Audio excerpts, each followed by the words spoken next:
سورۃ المزمل کے بے شمار فضائل۔ سورہ مزمل مبارکہ قرآن پاک کی 73ویں سورت ہے۔ اس سورت مبارکہ میں 20 آیتیں ہیں۔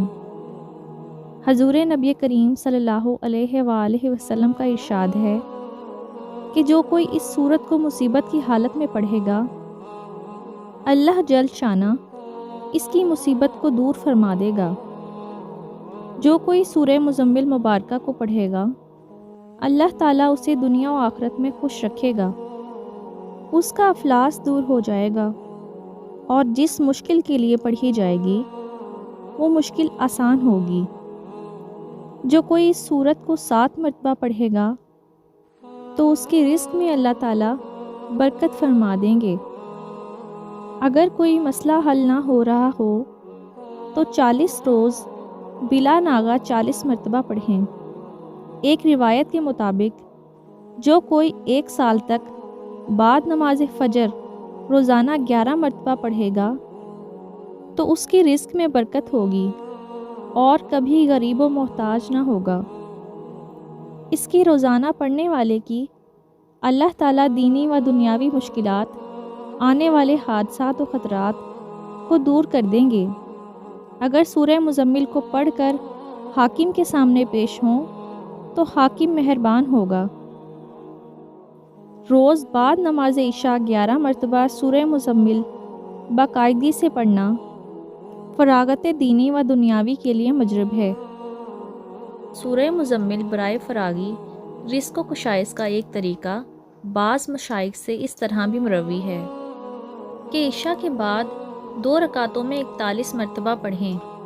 اس طرح کہ رکعت اول میں بعد از فاتحہ 21 بار اور رکعت دوم میں بعد از فاتحہ 20 بار سورہ مزمل پڑھیں۔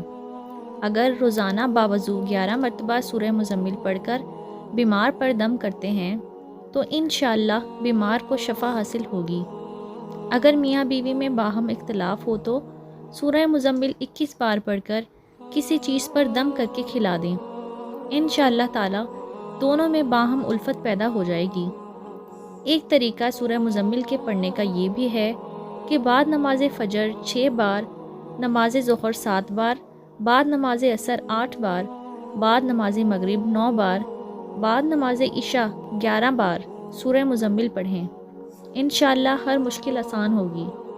اگر اول و آخر درود شریف 3 بار اور درمیان میں 41 بار روزانہ سورہ مزمل پڑھا کریں تو اللہ تعالیٰ دولت سے مالا مال فرما دیں گے اور مصیبت سے امن میں رہیں گے۔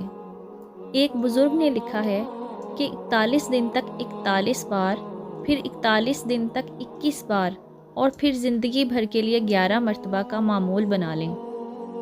اس کا آغاز 9 چندی جمعرات سے کریں۔ رزق کی کشادگی کے لیے نہایت مجرب ہے۔ سورہ مزمل کا عمل بہت ہی مجرب اور بہت زیادہ آزمودہ عمل ہے۔